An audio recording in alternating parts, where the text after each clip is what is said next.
착충지부의 삶이다. 착하고 충성되고 지혜롭고 부지런한 사람에 대해서 말씀을 살펴보겠습니다. 우리가 사람을 그냥 아는 것하고 일을 맡겨보면 그 사람이 어떤 사람인가를 진면목을 단박에 알 수가 있습니다. 사역에도 매뉴얼이 있다. 일머리가 있다. 일에도 꿀팁이 있다. 일을 할 때도 요령이 있고 일에도 매뉴얼이 있습니다. 인생은, 농사는 하나님과 동업이다. 생로병사 흥망성쇠를 하나님이 주관하시지만 그러나 사람이 어떻게 믿느냐, 사람이 어떻게 행하느냐에 따라서 사람이 심은 만큼, 사람이 행한 만큼 하나님이 복을 주시기 때문에 인생은 하나님과 동업입니다. 하나님 눈에 띄는 사람, 하나님 마음에 합한 사람, 그의 예배가 하나님께 상달이 되고 하나님께서 연락 기쁘게 받으시는 사람은 복을 받게 되는 것입니다. 성경의 달란트 비유를 보면 몇 가지 우리가 생각할 게 있는데, 첫째는 달란트 비유의 달란트가 어떤 것이냐. 여러분, 달란트 비유에서 금 한 달란트는 요즘 시세로 말하면 한 40억 원 가까이 되는 거예요. 금 한 달란트가 시시뻥뻥한 게 아니에요. 5달란트 받은 사람은 많이 받고 한 달란트 꼴랑에게 한 달란트가 적은 게 아니에요. 한 30억 원 이상 되니까. 여러분, 우리 하나님은, 공평하신 하나님은 누구든지 밥 벌어먹고 시집장가 가서 잘 살아가도록 탤런트를, 미천을, 재주를, 기본기를 주셨다는 거예요. 누구든지 그 속에 보물지도가 그려져 있고, 누구든지 그 속에 내비게이션이 깔려 있고, 누구든지 그 속에 할 수 있는 탤런트를, 재능을, 기본기를 하나님께서 최소한 40억 가까이 미천을 줘놨기 때문에 달란트 비유에서는 누구는 잘난 사람, 누구는 못난 사람이 아니라는 거예요. 기본적으로 다 하나님은 좋으신 하나님, 우리에게 다 밥 벌어 먹고 시집장가 가서 멋지게 살아가도록 만들어 놨다는 거예요. 여러분, 착하고 충성되고 지혜롭고 부지런한 사람은 칭찬을 받고 악하고 게으르고 미련하고 더디밌는 것들은 심판을 받는데, 착충지부는 누굴까요? 착하고 충성되고 지혜롭고 부지런한 사람은 어디 있을까요? 한마디로 이것은 하나님의 성품을 얘기하는 거예요. 하나님은 착하다, 선하다, 좋다 할 때 좋으신 하나님, 우리의 기도를 응답해 주시는 좋으신 하나님. 하나님의 본심은 저주가 아니고 심판이 아니고 구원이다, 축복이다. 우리 하나님은 좋으신 하나님. 좋으신 하나님께 구할 때 하나님께서 반드시 좋은 것을 주시는 분이잖아요. 착하고 충성이 뭡니까? 신실하신 하나님, 미쁘신 하나님, 믿을 만한 하나님, 틀림없는 하나님, 시건치 않는 하나님. 하나님의 성품, 착하고 충성되고 지혜로운 분. 여러분, 하나님께서는 구하는 자에게 야고보서 1장 5절에 누구든지 지혜가 부족하거든 후히 주시고 꾸짖지 않는 하나님께 구하라. 그리하면 주시리라. 여러분, 우리가 공부해서 배우는 게 지식이라면 하나님이 우리에게 영안을 열어주시고 인사이트, 포사이트, 하나님이 주시는 게 지혜입니다. 하나님은 지혜의 왕이십니다. 그리고 부지런한 건 뭡니까? 하나님은 우리를 구원하시기 위해서 열심히십니다. 하나님 우리를 사랑하는데 쉬지도 아니하고 졸지도 주무시도 아니고 쉬지 않고 일하시는 분이 하나님의 열심히 부지런히 우리를 사랑하시는 분이 하나님의 모습이기 때문에 여기에 착충지부는 하나님의 모습, 하나님의 성품을 얘기하는 것입니다. 사람이 공부를 하든지 농사를 짓든지 장사를 하든지 하나님께서 내게 깔아놓으신 그 탤런트를 어떻게 활용해서 어떻게 잘 사용하느냐에 따라서 그 사람의 인생이 달라지는 것입니다. 여러분, 달란트 비유는 마태복음 25장에 나오는데 이걸 종말장이라고 합니다. 사람이 한 번 죽는 것은 정한이치요, 그 다음에는 반드시 심판이 있는데, 일을 잘해서 칭찬받는 사람도 있고 일을 못해서 심판을 받는 사람이 있다는 것입니다.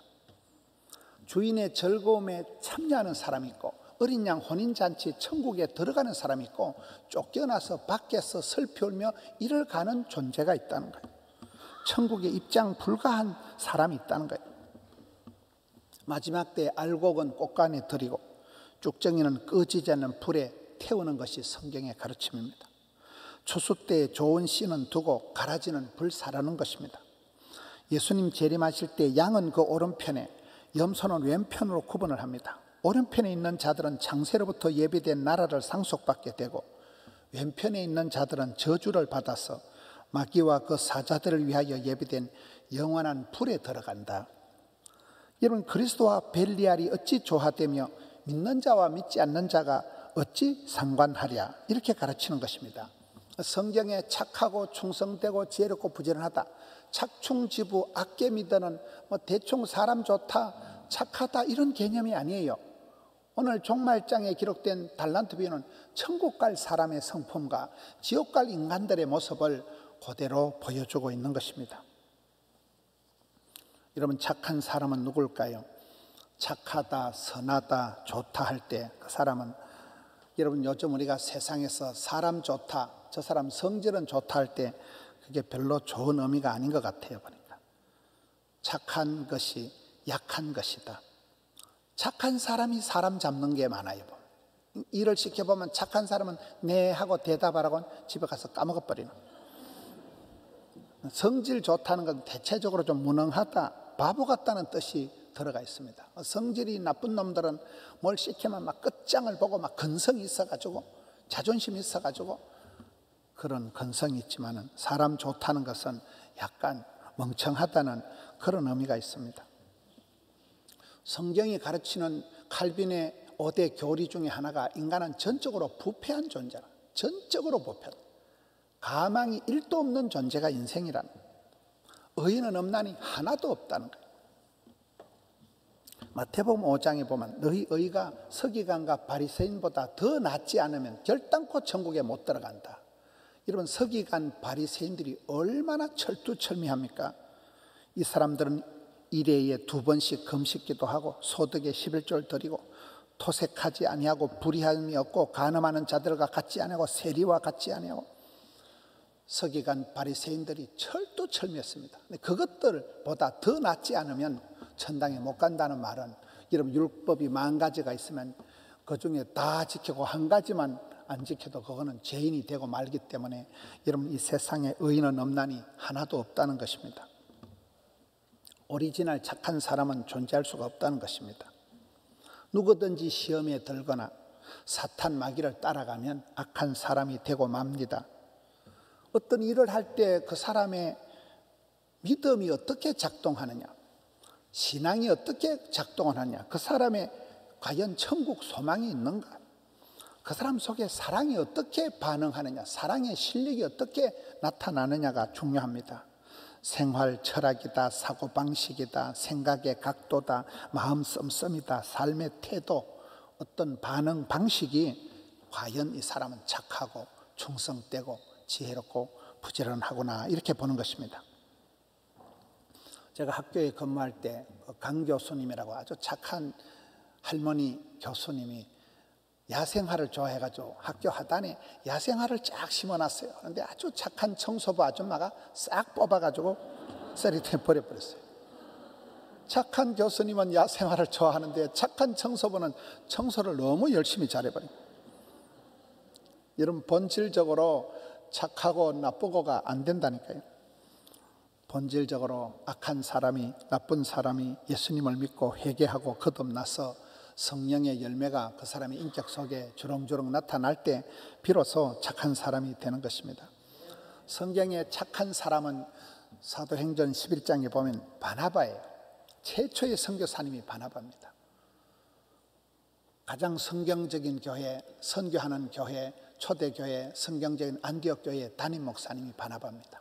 그의 여동생 마리아의 다락방에서 성도들이 기도하다가 성령이 임해서 초대교회가 탄생이 됩니다. 그래서 바나바가, 여러분, 다소에 있는 그 깡패 같은 사울이란 청년을 데리고 와서 전도사로 훈련을 시켜서 대사도 바울을 스카우트해서 양육해서 만든 사람이 바나바입니다. 그 사람을 성경은 기록하길 때 사도행전 11장 24절에 바나바는 착한 사람이요 성령과 믿음이 충만한 사람이라 이에 큰 무리가 죽게 더하여 지더라. 그렇습니다. 그 바나바는 가장 하나님을 닮고 하나님의 성품을 닮아서 그의 인격이 그야말로 축복의 통로가 되었어. 바나바가 초대교회를 잉태하고 바나바 집안의 여동생이 초대교회의 산실이 되고 인큐베이터 역할을 하고 그 집안에서 초대교회가 만들어지고 그 패밀리가 사도 바울을 일으키고 그 집안에서 다 하는 거예요. 그런 사람을 성경은 착한 사람이다, 성령에 속한 사람이다, 믿음이 좋은 사람이다, 이렇게 얘기하는 것입니다. 사람들의 평가 기준이 아니라 하나님이 보시기에 좋아야 되는, 착해야 되는 것입니다. 하나님은 좋으신 하나님은, 선하신 하나님은, 누가복음 11장에도 보면 구하라, 찾으라, 두드리라. 그러면 좋으신 하나님 반드시 좋은 것을 주신다는 거예요. 좋은 것 중에 최고로 좋은 것이 성령을 주시지 않겠느냐. 성령이 임할 때 우리가 영에 속한 사람, 성령의 이끌림을 받을 때 인간적인 세속적인 것을 벗어나서 성령의 열매를 주렁주렁 맺힐 때 그때 우리가 착한 사람이 되는 것입니다. 사람이 하나님을 만나면 좋은 사람, 착한 사람을 넘어서 위대한 사람으로 쓰임받게 되는 것입니다. 충성된 사람은 누구일까요? 여러분, 열심히 일한다고 좋은 건 아니에요. 도둑놈도 밤에 잠을 안 자고 열심히 야간 작업을 합니다. 사기꾼들도 엄청 잔머리 굴려가지고 남들을 속여 먹습니다. 사탄 마귀에 충성을 하는 사람은 나쁜 사람이에요. 그래서 악한 일은 듣지도 말고 동참도 하지 말고 생각도 하지 말고 전달도 하지 말고 잠꼬대도 하지 말아야 됩니다. 하나님 나라에 충성된 사람, 성경은 기록할 때 너희는 예수 그리스도의 좋은 병사다, 너희는 예수님의 좋은 군인이라는 거예요. 여러분, 군인 정신의 핵심이 충성입니다. 군인들은 핵심이 충성입니다. 나라에 충성하는 게 군인 정신입니다. 하나님의 뜻은 성공이 아니고 성실이다. 믿으신 하나님, 믿을 만한 하나님, 성실하신 하나님. 신앙에 5가지 구호가 있습니다. 믿음으로 구원받는다, 순종으로 쓰임받는다, 행함으로 충성으로 복을 받는다, 겸손으로 보존한다, 그리고 사랑으로 이긴다는 거예요. 신앙생활에 2가지 단어가 중요한데 순종과 충성입니다. 하나님은 순종하는 자를 쓰시는 거잖아요. 잡종보다 순종이 좋아요. 야매로 이래 대충 하는 것보다 순정 부품을 써야 돼요. 애기다 똥됩니다. 싼기 비지떡입니다. 순정 부품을 써야 돼요. 하나님은 순종하는 자를 좋아하십니다. 그리고 맡은 자들에게 충성이 필요해요. 충성한 대로, 심은 대로, 성실한 만큼 우리가 복을 받게 되는 것입니다. 결국 순종하지 않는 것이 불충이 되는 것입니다. 성경에 보면 모세는 민수기 12장 7절에 하나님의 온 집에 충성된 사람이 모세요. 아버지 집에 하나님 나라에 충성된 사람이 모세라. 여호수아도 똑같습니다. 여호수아 14장 8절에 여호와께 충성하였던 사람이 여호수아다, 이렇게 나옵니다. 충성된 사자는 그를 보낸 이에게 마치 추수하는 날의 얼음 냉수 같아서 능히 그 주인의 마음을 시원하게 하느니라. 다니엘은 고발할 사람들이 다니엘을 뒤져보니까 고발할 근거를 찾고자 했으나 아무 근거도 허물도 찾지 못하였으니 이는 그가 충성되어 아무 그릇됨도 없고 아무 허물도 없음이었더라. 그렇게 다니엘이 충성스러운 사람이라는 것입니다. 맡은 자들에게 구할 것은 충성이니라. 성령의 열매 중에 사랑과 희락과 화평과 오래 참음과 자비와 양성과 그리고 충성이 나옵니다. 충성이라는 게 내 감정적으로 내가 마음에서 나오는 게 아니고 성령의 열매로 성령님이 우리 가운데 역사하실 때 신실한 사람, 충성스러운 사람이 되는 것입니다. 나를 능하게 하신 그리스도 예수 우리 주께 내가 감사함은 나를 충성되이 여겨 내게 직분을 맡기심이니. 그래서 직분을 맡으면 직분이, 직책이 그 사람을 만들어가는 거예요. 부담을 느끼면서 그 일을 하다 보면 그 사람이 그 직책에 맞는 사람이 되는 것입니다. 하나님은 충성되이 여겨서 직분을 맡겨주시는 것입니다. 디모데전서 3장 11절에 보면 여자들도 이와 같이 정숙하고 모함하지 아니하며 절제하며 모든 일에 충성된 자라야 하니라. 권사가 되고 교회의 직분자가 될 때 여자들도 이와 같이 충성된 자라야 된다는 것입니다. 디모데후서 2장 또 네가 많은 정인 앞에서 내게 들은 바를 충성된 사람들에게 부탁해라. 그러면 그들이 또 다른 사람들을 가르칠 수 있으리라. 저는 어릴 때 시골교회에서 자랄 때 벽에 성미표나 이런 데 꼭 붙어있는 성경구절이 네가 죽도록 충성하라. 그리하면 생명의 면류관을 얻으리라. 어릴 때 그런 말씀을 보고 자랐습니다. 여러분, 지혜로운 사람은 누구일까요? 하나님께서 싫어하는 사람이 계산 잘하는 사람을 싫어하십니다. 복 있는 사람은 악인의 길을 따르지 않습니다. 솔로몬은 1000번제를 드리고 난 뒤에 하나님이 부귀영화를 주신 게 아니고 장수의 복을 주신 게 아니고 지혜를 주셨습니다. 지혜가 건강을 만들고 지혜가 부자를 만들고 결국 지혜로운 사람이 행복해지는 것입니다. 오판을 하면 여러분 판단력이 흐려지면 감각이 흐려지면 영안이 어두워지면 바보 같은 짓을 하고 바보 같은 일을 하고 바보가 되는 것입니다. 그래서 우리는 주님 앞에 지혜를 구해야 됩니다. 너희 중에 누구든지 지혜가 부족하거든 후히 주시고 꾸짖지 않은 하나님께 구하라. 그리하면 주시리라. 이게 지혜를 주시는 약속의 말씀이 야고보서 1장 5절인 것입니다. 세상에는 겉똑똑이가 많아요. 쥐깨에 쥐가 넘어가는 사람이 많아요. 그래서 갈라디아 6장에 스스로 속이지 말라. 하나님은 업신여김을 받지도 아니하시나니 사람이 무엇으로 심든지 그대로 거두리라. 콩 심은 데 콩 나고 안 심은 데 안 나고 이게 세상의 원칙입니다. 하나님을 속이고 자신을 속이지 말라는, 하나님은 속는 분이 아니에요. 스스로 속이지 말라는 거예요. 매사에 손익을 따지는 계산적인 사람이 아니라 하나님의 경륜, 하나님의 일하심, 하나님의 섭리를 보라는 거예요.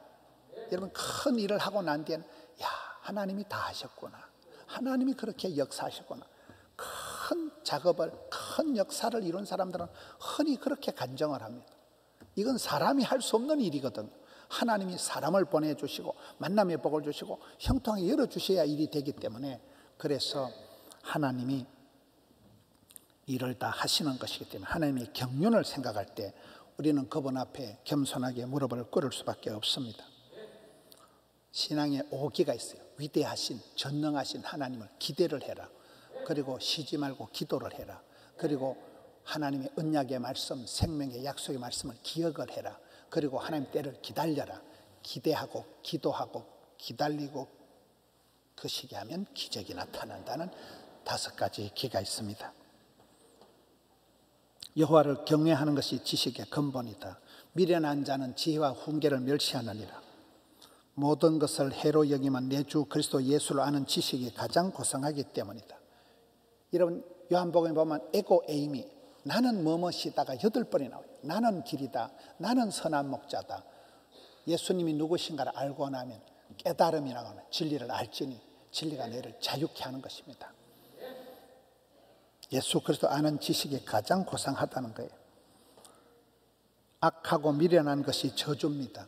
그래서 달란트 비유는 칭찬받는 자에게 잘하였도다 착하고 충성된 종아, 네가 적은 일에 충성하였으므로 내가 많은 것을 네게 맡기리니 네 주인의 즐거움에 참여할지어다. 마지막으로 여러분, 부지런한 사람은 누굴까요? 가장 현대적인 제약이 게으르다는 거예요. 미룬다는 거예요. 연기한다는 거예요. 내가 열심히 하겠습니다. 다음부터 내가 열심히 잘하겠습니다. 내일부터. 이게 죄라는 것입니다. 믿음의 조상 아브라함을 보면 인상적인 것이 창세기 22장에 독자 이삭을 바치라는 어마무시한 시험이 떨어졌을 때 아브라함이 아침 일찍이 일어나서 출발을 했다는 게 창세기 22장 말씀이에요. 밤새워 고민하지 않았다는 거예요. 머리 싸매고 여러분 울고 불고 야단법석을 치지 않았다는 거예요. 하나님이 오다 하시면, 하나님 말씀하시면 오케이, 예스, 오케이. 아침 일찍 그냥 가볍게 일어나서 바로 모리아 산으로 출발한 사람이 믿음의 조상 아브라함의 모습입니다. 아침에 일찍 일어나는 새가 모이를 많이 먹는다는 말이 있어요. 어떤 사람도 일찍 일어나는 새는 얼어 죽는다, 그런 말을 하더라고요. 부지런한 사람이 여러분 매도 먼저 맞는 게 낫다고, 선제방역, 선제경영, 항상 지혜로운 사람은 심리 밖을 내다보고 10년 뒤를 생각하고 미리 하는 거예요. 미리 먼저 하는 거예요. 먼저 찾아가고 먼저 사과하고 먼저 인사하고 먼저 용서하는 사람이 좋은 사람인 것입니다. 여러분, 착하고 충성된 종, 5달란트 받은 종, 2달란트 받은 사람은 바로 가서 그것으로 장사하여 남겼다. 그게 오늘 본문의 16절 17절 말씀이에요. 발이 가서 장사했다. 따져보고 우물거리고 꾸물거리는 게 아니에요. 발이 가서 그것으로 장사했다는 거예요. 시간차가 없습니다. 일은 타이밍입니다. 어떤 일을 할 때는 타이밍이 어떻느냐, 디테일이 어떻느냐, 최대를 최상을 추구하는 베스트를 하느냐, 그리고 구설이 서말에도 깨는 네트워크가 되어 있느냐, 그리고 실패는 해도 피드백을 남겨야 됩니다. 사역에 그런 일머리를 알고 사역에도 매뉴얼이 있다는 것입니다. 꾸물거리지 말고 미적거리지 말고 적극적이고 어떤 문제를 닥치든지 현장에서 작은 것이라도 그것을 직접 내가 해결해 가는 그런 경험을 쌓다 보면 자신감이 생기고 노하우가 쌓여가지고 그런 사람은 어떤 일을 닥쳐도 당당하게 해결해 나가는 것입니다. 복잡해지지 않고 심플 라이프해지는 것입니다. 오늘 여기 달란트 비유에 5달란트는 1등, 2달란트는 2등, 1달란트는 꼴등 아닙니다. 1달란트가 30억이요 40억 원이라니까요. 금 1달란트가 작은 일에 충성할 때 많은 것을 맡기는, 1달란트가 결코 작지 않지만 작은 일에 네가 어떻게 반응하느냐를 본다는 것입니다. 저는 지난주에 집사님 한 분을 신방을 했는데, 집사님이 아주 건강한 집사님이 사업을 하시다가 병을 얻어서 입원을 하셨는데 병원에서는 장례식을 준비하라고 그렇게 얘기를 하는 거예요. 그래서 제가 집사님하고 통화를 하다가 집사님 얼굴을 한번 보고 싶다고 제가 실수로 그 말을 했는데 집사님이 오라는 거예요. 그래가지고 가려고 해보니까 그 광안리에 먼 병원인데 그 병원에 가려고 하면 일단 코로나 검사를 받으라더라고요. 저 코로나 검사 아무도 안 해봤거든요. 상당히 좀 생각이 복잡해지는 거예요. 근데 또 부인 집사님이 눈치를 끌고는 아이고 뭐 담임 목사님이 뭐 여기까지 오겠나 그랬어요. 목사님 오지 말고요. 우리 남편 죽거든. 장례식 할 때 그냥 우리 남편 모시고 포동교 앞으로 한번 지나갈 테니까 그때나 보세요. 이러시는 거예요. 제가 가슴이 답답해가지고 제가 북구 보건소에 가서 코로나 검사를 받았어요. 근데 그 다음날 휴일인데 휴일 아침에 음성 그게 탁 뜨더라고요. 그래서 제가 신방을 갔습니다. 신방을 가니까 이제 깜짝 놀라는 거죠. 담임 목사가 설마 여기까지 오겠나 싶었는데 제가 실수로 말을 잘못해가지고 가서 집사님이 그렇게 건강하던 집사님이 몸이 엉망이 다리가 뚱뚱 복수가 차고 집사님 좋아하는 찬송이 뭐예요? 물으니까 하늘 가는 밝은 길이 좋아한다. 그걸 같이 불렀어요. 하늘 가는 밝은 길이 내 앞에 있으니 시편 23편을 읽고 손을 꼭 잡고 기도를 하는데 잠을 못 주무시던 집사님이 그때부터 푹 주무시는 거예요. 계속 잠을 주무시는 거예요. 신방을 하고 왔습니다. 무슨 얘기를 하는가 하면 목회라는 것이 사역이라는 게 한 사람을 바라보는 한 사람. 교인이 많고 뭐 10,000명이 넘고 그게 중요한 게 아니라 한 영혼을 바라보는 거죠. 그분에게 제가 목사면 그분이 죽기 전에 담임 목사 얼굴 한번 보고 싶다는데 가야 되겠어요. 코로나 검사하기 싫어가지고 안 가야 되겠어요. 서울에 유명한 목사님이 한 분 계십니다. 통합교단의 총회장을 하시고 그분이 그러더라고요. 김 목사, 내가 대통령하고도 밥을 먹어보고 내가 장관들하고도 밥을 먹어봤지만 나는 내가 가장 행복할 때가 우리 교회 신방 가서 제일 가난한 집사님 집에 신방 가서 신방 마치고 집사님하고 밥 먹을 때가 나는 제일 행복했다. 그러시더라고요. 그게 목회라고 보는 거예요. 한 영혼을 집중하는 것입니다. 우리가 일을 할 때 가정에서나 어디서나 적은 일을 어떻게 반응하냐. 달란트 비유의 핵심은 많은 것을 따지는 게 아니고 적은 일에 충성하느냐 안 하느냐 그걸 주님은 보신다는 것입니다. 소박한 데서 대박이 터지는 것이고 평범한 데서 비범이 나오는 것이고 하나를 보면 열을 알 수 있게 되는 것입니다. 일에는 큰일 작은 일이 없어요. 찬밥 더운 밥 가리지 말아야 됩니다. 닥치는 대로 착하고 충성되고 지혜롭고 부지런하게 감당하다 보면 양질 전환의 법칙이 있습니다. 수많은 일들을 감당하다 보면 질도 좋아지고 엄청난 일들을 하다 보면 기적이 생기고 그야말로 양에서 질이 나오는 것입니다. 여러분 착충지부에 반대되는 사람은 악계 믿음입니다. 악하고 게을러 터졌고 미련 곰티 같고 더디 믿는 것들은 이건 악계 믿는 자업자득이다. 한 달란트 받은 자가 사실은 그게 40억 가까이 되니까 엄청 많은 거지만은 그것을 가볍게 생각하고 주인을 굳은 사람으로 오해를 하고 주인을 두려워하고 주인을 아주 무시하고 주인을 겁을 내고 주인을 멀리하고 그래서 달란트를 땅에 묻어두고 장사도 하지 않고 악계 미더의 종합편이 오늘 성경에 나옵니다. 그런 사람은 망할 수밖에 없다. 절대로 천국 못 들어간다는 거예요. 심보가 성품이 스타일이 틀렸다는 거예요. 주님께 부름받고 사랑받고 쓰임받은 사람들은 특징이 있습니다. 여러분 실패하는 사람들은 실패할 수밖에 없는 그런 모습이 있습니다. 우리는 착하고 충성되고 지혜롭고 부지런한 아버지 하나님의 성품을 빼닮아서 그렇게 연결이 되는 사람은 그게 선순환이 이루어지고 강은 바다는 하늘을 닮는다고. 여러분 하늘이 뿌옇면 바다도 뿌옇게 되고 하늘이 파라면 바다도 파라잖아요. 우리는 주를 바라보고 하나님을 향해서 살아가는 사람들은 하나님의 그 착하고 충성되고 그 성품을 본받을 수밖에 없다는 거예요. 그게 선순환이 일어나고 시너지 효과가 일어나기 때문에 그 사람들은 점점 무릇 있는 자들은 받아서 더 풍족하게 되고 없는 것들은 있는 것마저도 빼앗기는 이런 현상이 생긴다는 것입니다. 많은 사람들이 악하고 게으르고 미련하고 더디 믿는 것들은 하나님의 나라에 대해서 천국에 대해서 관심도 없고 마음도 없고 비전도 없고 열정도 없기 때문에 점점 빈익빈 부익부가 되고 마는 것입니다. 오늘 달란트 비유는 이렇게 마무리가 됩니다. 25장 30절 이 무익한 종을 바깥 어두운 데로 내쫓아라. 거기서 슬피 울며 이를 갈리라. 악하고 게으르다는 것이 뭐 조금 사람 좀 신통차는 게 아닙니다. 천국에 못 들어간다는 거예요. 어린 양 혼인잔치 입장이 안 된다. 천국 입장이 불가라. 바로 지옥행이라는 것입니다. 성도는 천국 소망을 가지고 하늘 가는 길을 우리는 걸어가는 성도들입니다. 코로나 시국에서도 할 수만 있으면 착하게 충성되게 지혜롭게 부지런한 자가 되어서 주인의 즐거움에 참여하는 천국 안식에 안착하는 우리 성도님들 되시기를 축원합니다.